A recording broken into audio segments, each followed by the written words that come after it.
ایک وسیع عریض اور گھنے جنگل کے بیچ جہاں قد آور درخت آسمان سے باتیں کرتے تھے اور رنگ پرنگ پرندے اپنی سریلی آوازوں سے فضا میں رس گھولتے تھے، ایک اونچے درخت کی سب سے اونچی شاخ پر ایک شوخ چنچل بندر رہتا تھا۔ اس کا نام شیرو تھا۔ شیرو ایک ایسا بندر تھا جو اپنی بے پناہ طاقت اور بجلی کی سی تیزی پر بہت زیادہ گھمنڈ کرتا تھا۔ وہ ایک لمحے میں ایک شاخ سے دوسری شاخ پر اچھل جاتا، ہوا میں کلا بازیاں لگاتا اور اپنی آواز سے سب کو حیران کر دیتا۔ اسی جنگل میں ایک صاف و شفاف تالاب کے کنارے اپنی مضبوط پیٹھ اور پرسکون رفتار کے ساتھ ایک کچھوا رہتا تھا۔ اس کا نام مٹھو تھا۔ مٹھو اپنی سست روی کے لیے جانا جاتا تھا، لیکن اس کے پاس تجربے اور حکمت کا ایک خزانہ تھا۔ وہ ہر کام کو سوچ سمجھ کر اور صبر کے ساتھ کرتا تھا۔ جنگل کے دوسرے جانور اس کی دانائی کا احترام کرتے تھے۔ ایک دھوپ بھری صبح جب شیرو درختوں پر کھیل کود کر فارغ ہوا تو اس کی نظر تالاب کے کنارے بیٹھے مٹھو پر پڑی۔ شیرو اپنی عادت کے مطابق مٹھو کا مذاق اڑانے کے موڈ میں تھا۔ وہ ایک جست لگا کر درخت سے نیچے اترا اور ہنستا ہوا مٹھو کے پاس پہنچا۔ شیرو ہنستے ہوئے، ارے او سست رفتار، کیا حال ہے تمہارا؟ ابھی تک وہیں بیٹھے ہو؟ لگتا ہے تم تو ایک ہی جگہ صدیوں تک پڑے رہ سکتے ہو۔ مٹھو نے شیرو کی بات سنی لیکن ذرا بھی برا نہ مانا۔ وہ اپنی مخصوص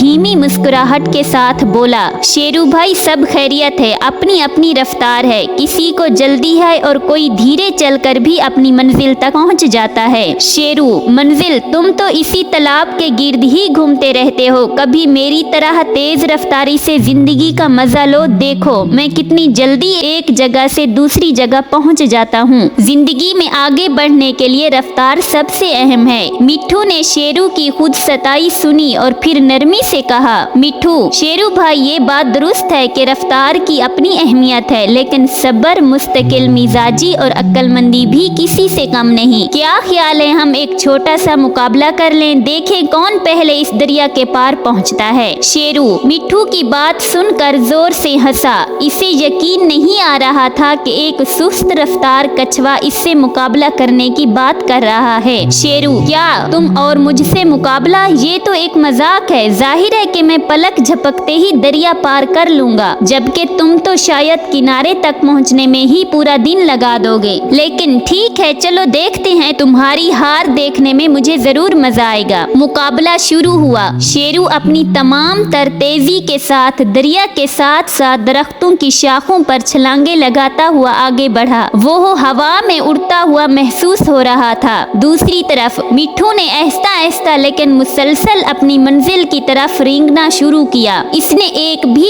لمحہ ضائع نہیں کیا، نہ ہی وہ رکا اور نہ ہی تھکا۔ شیرو نے جب پیچھے مڑ کر دیکھا تو اسے مٹھو بہت دور دکھائی دیا۔ اسے یقین ہو گیا کہ وہ آسانی سے جیت جائے گا۔ اس نے سوچا، یہ سست رفتار کچھوا تو بہت پیچھے رہ گیا ہے، کیوں نہ میں تھوڑی دیر آرام کر لوں؟ اتنی دوڑ بھاگ کے بعد میں تھک بھی گیا ہوں۔ یہ سوچ کر شیرو ایک گھنے اور سایہ دار درخت کے نیچے لیٹ گیا اور جلد ہی گہری نیند سو گیا۔ مٹھو اپنی دھن میں لگا رہا۔ اس نے شیرو کی طرح نہ تو رفتار دکھائی اور نہ ہی آرام کیا۔ وہ اپنی مضبوط ٹانگوں سے آہستہ آہستہ زمین پر رینگتا رہا۔ اس کی نظریں صرف دریا کے دوسرے کنارے پر جمی تھی۔ کافی دیر گزر گئی، سورج آسمان پر چڑھ آیا اور درختوں کے سائے چھوٹے ہونے لگے۔ شیرو کی آنکھ کھلی تو اسے یکدم اپنا مقابلے کا خیال آیا۔ وہ جلدی سے اٹھا اور دریا کی طرف دیکھنے لگا۔ شیرو نے جو منظر دیکھا اس سے وہ حیران رہ گیا۔ مٹھو دریا کے کنارے پہنچ چکا تھا اور بس چند ہی قدموں کی دوری پر تھا۔ اس کی مستقل رفتار اور صبر نے اسے شیرو سے بہت آگے پہنچا دیا تھا۔ شیرو کو اپنی غلطی کا احساس ہوا۔ وہ تیزی سے دریا کے کنارے کی طرف بھاگا اور پھر دریا میں چھلانگ لگا دی۔ اس نے پوری طاقت سے تیرنا شروع کیا، لیکن تب تک بہت دیر ہو چکی تھی۔ مٹھو کچھوا آہستہ آہستہ رینگتا ہوا دریا کے دوسرے کنارے پر پہنچ گیا اور اس نے فتح کی سانس لی۔ شیرو ہانپتا ہوا دوسرے کنارے پر پہنچا۔ اس کی ساری اکڑ ختم ہو چکی تھی۔ مٹھو نے شیرو کی طرف دیکھا اور نرمی سے بولا، دیکھا شیرو بھائی، میں نے کہا تھا نا کہ صرف رفتار ہی سب کچھ نہیں ہوتی، اہم یہ ہے کہ آپ اپنی منزل پر پہنچیں، چاہے اس میں وقت ہی کیوں نہ لگے۔